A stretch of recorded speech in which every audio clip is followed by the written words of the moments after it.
The most important inheritance a parent can give to his children is few minutes of his time every day. Winter greetings to all of you, and welcome to the book reading series. This is the 119th book in our book reading series, and yes, you got it right. The construct which we are going to discuss is all about parenting.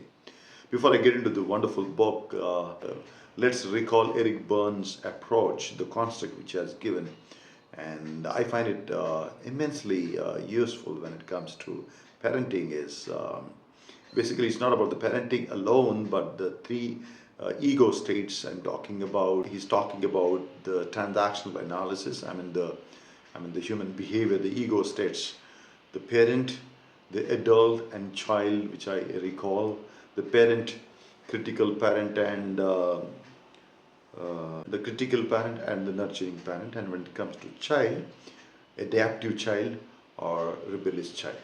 So children are definitely not just our biological extension, but of course the psychological, the social and spiritual extensions, isn't it? As we sow, so we reap. Many times we get baffled that why our children are behaving the way they behave, and we get astonished, we get stunned that they should not be behaving the way. But when we actually take a deep dive, very honest dive rather, then we would realize, with the advent of technology, if I may recall this framework called PESLE, political, economical, social, technological, legal, and environmental, then in this ambit, we all grow, we look at each other, we imitate, and it begins at home. The charity begins at home, right? It is not just about the words, but what we actually get influenced most is the actions. That's rightly said that the actions speak louder than words. So in its literal meaning, the children actually get fascinated by the actions, positive or could be negative actions. One has to be very, very careful. Parenting is great power, and with great power comes great responsibility, isn't it so?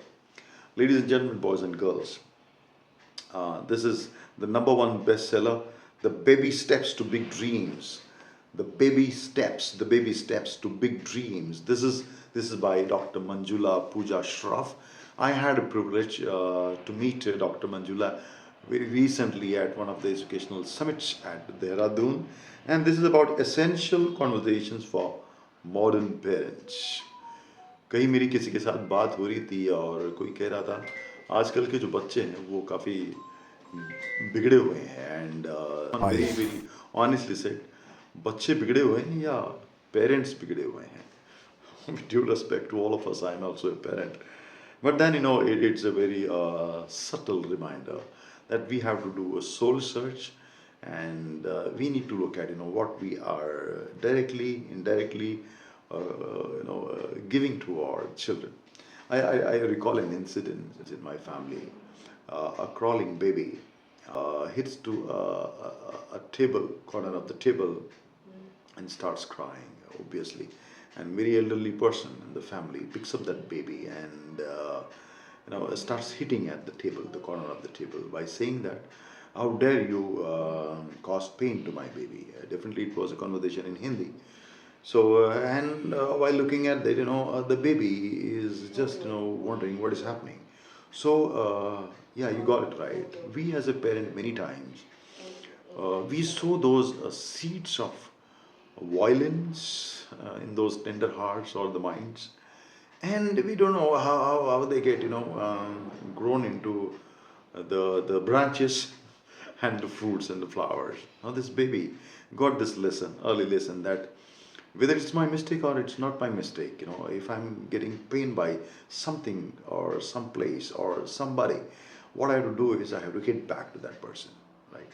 Without So, ladies and gentlemen, this book is a wonderful book, and let me take you through the contents of this book. As you know, I don't spoil the book by, yeah, this is an autograph signed copy or author signed copy. I'm very lucky that I got this book from Dr. Manjula. And okay, so Baby Steps to Big Dreams, Essential Conversations for Modern Parents. Ladies and gentlemen, boys and girls, there are altogether 10 chapters And please do go through the preface acknowledgement, the parents talk. So it's like fetal talk. Very well known, the story of Abhimanyu, how he was able to penetrate the impenetrable Chakravyuh, right? And we all know that the mighty son of Arjuna and Subhadra, Abhimanyu in Mahabharata, one of my very favorite characters. He got to learn this when he was very much in the womb of his mother. Uh, this chapter is about what kind of behavior or the talks the parent should be careful when the baby is in the womb at the fetal stage. So they are listening passively. So one has to be very careful about that. And the infant talk, decoding the babbling, then the toddler talk. Children say the darndest things, what parents should do in that. Then the preschooler talk, magic year chats, foundational year talk, building blocks to conversations, emotional talks. It is easier said than done. Primary year talks, but you still love me, daddy. And then preteen talks, where I think maybe we'll take one example of it, where was my child gone? And then now the teen talk, very important. I'm there for you, dear. I'm there for you, dear. No, this is the parent is saying. This nurturing parent is saying that, not the critical parent. And tough talk, stimulating exchanges. And there is definitely very beautiful conclusion. So the beauty of this book is some of the chapters do have case studies. Dr. Manjula has penned down very good questions. For example, what kind of house would you build for yourself? The parent should ask the child, what is one thing you wish you had done differently in the past?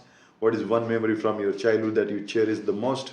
I'm just picking up very randomly some of the chapters and some of the text over here.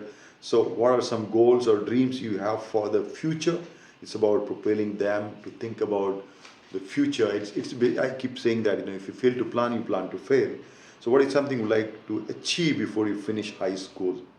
Yeah, what do you like to achieve? One thing before you finish your high school. So what do you like to achieve from the high school? Yeah. Then if you could time travel to any period in history, where you would go? This is one of my favorites. I do ask in my interviews also. If you want to get in the past or you want to get into the future, whom do you like to meet and what do you want to do and why? And how do you see yourself, future self? What is your future self? What is one skill or hobby you would like to learn? Yeah, so on and so forth. And for example, one of my favorites. If you get some superpowers. So what superpowers you like to get and what do you like to do with those superpowers? The superheroes I'm talking about. So wonderful, and there are definitely very beautiful case studies. Especially, I really like the case studies when it comes to the teens. For example, instant gratifications. This is an insightful case study of a girl studying in 8th standard, and she has a group of friends coming from affluent family, and they're talking about branded clothes. They all are able to wear the branded clothes, and how the girl feels little intimidated because she is coming from middle class family and not having so-called branded clothes, and she asked her parents to please furnish me with the branded clothes, and how the parents get it to the counselor, and the counselor talks about the importance of creating her value over the clothes. And then it's basically a case study about the delayed gratification, that if she can work hard, study hard, make fantastic career, and sooner or later she can have good money, and with that good money she'd be able to buy those clothes. Here I would like to say my personal observation is that definitely it isn't about the delayed gratification. Sooner or later she's going to earn that. One can earn that. That is definitely not denied. We can't decline that thought. We need to encourage people.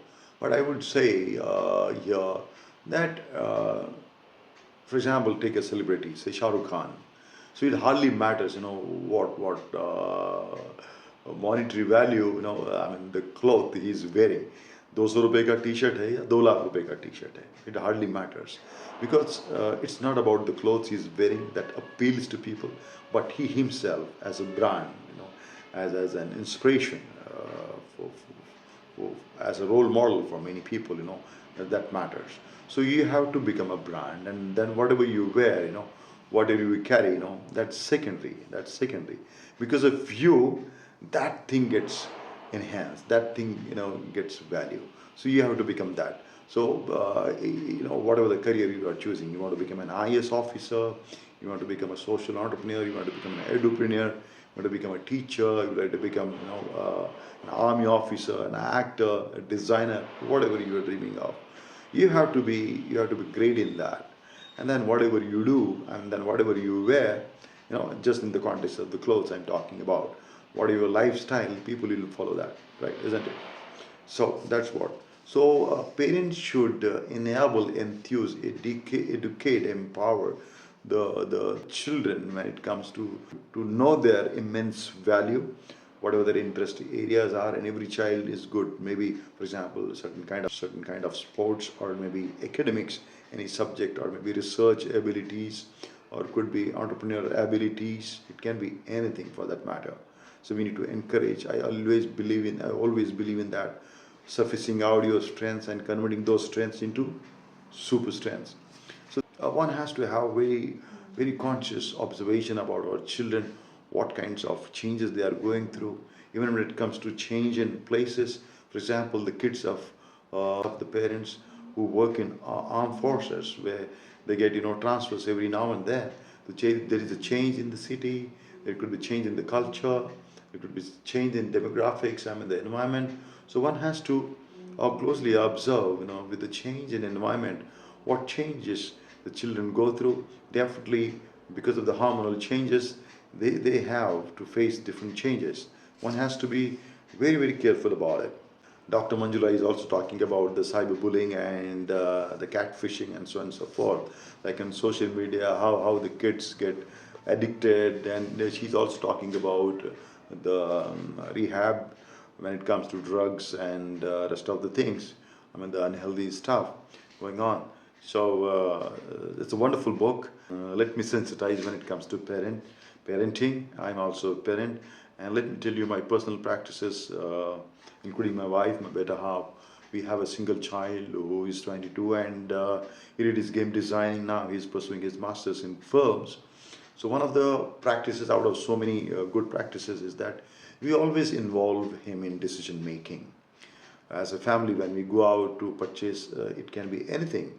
It can be like some kitchenware, or it could be any good electronic gadget, some costly gadget. We always take his thoughts, what he feels about it, for any kind of purchase when it comes to family, even when it comes to planning the vacation and so on and so forth. So giving importance to children, it enhances them to know their worth. They get accepted. So when they feel accepted at home, they don't look for acceptance from somebody else. So to encourage, and this is my personal mission, to encourage people not go further and explore their potential. Keep exploring your potential. Thank you very much, ladies and gentlemen, boys and girls.